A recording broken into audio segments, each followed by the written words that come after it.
මොකෝ? නෑ මොකුත්. ඔව්. උඹ ඔහොම කවදාවත් අපිත් එක්ක hina වෙන්නේ නෑනේ බා.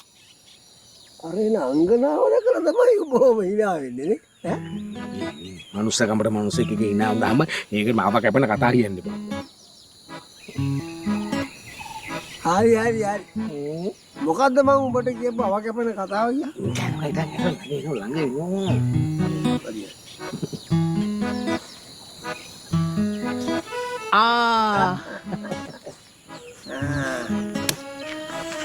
අයියලා දෙන්න මේ කොය යන ගමන්ද? පීරින් දන්නේ නැද්ද පොඩ්ඩක් හෙට මෙහෙට ඇවිදින්නාම. ඒක හොඳයි. නංගි කොය යන ගමන්ද මේ? අපේ වත්තේ ඉදුණු කෙසෙල් කැනක් කැපුවා. ඉතින් මේ ඇවරි දෙකක් අරන් ආව බංගලාවට.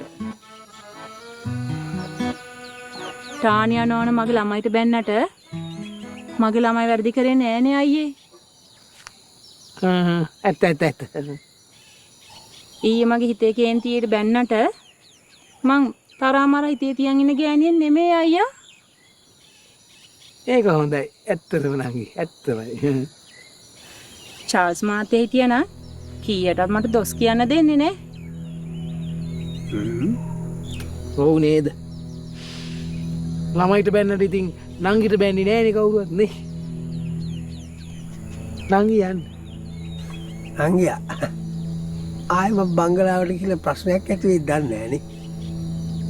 ආයි මේ ප්‍රශ්න ඇති කරගන්න දෙයක් නෑනේ බං. මොකද මේ නංගි මේ ඔය කෙහෙල් ඇවර දෙක අරන් යන්නේ යුද්ධ ප්‍රකාශ කරන්න නෙමෙයිනේ. නේද නංගි? ඉස්සර චාල්ස් මාත්‍යත් මේ තනින් ඇවිල්ලා ඉන්නකොට මං අපේ වත්තේ වැටෙන කෙසෙල් කෑන් වල ඇවරියෙම චාල්ස් මාත්‍යට ගෙනත් දෙනවා කන්න. ඇත්තද? ඔව් ඉතින් එනයි ඉතින් ගියා කියලා ප්‍රශ්නයක් වෙන එක නෑනේ නේ.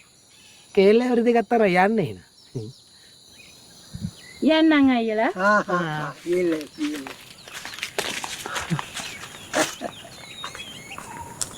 බංසිරිලා. මොකද්ද බං උඹ ඒ කලේ ඈ? ඇයි?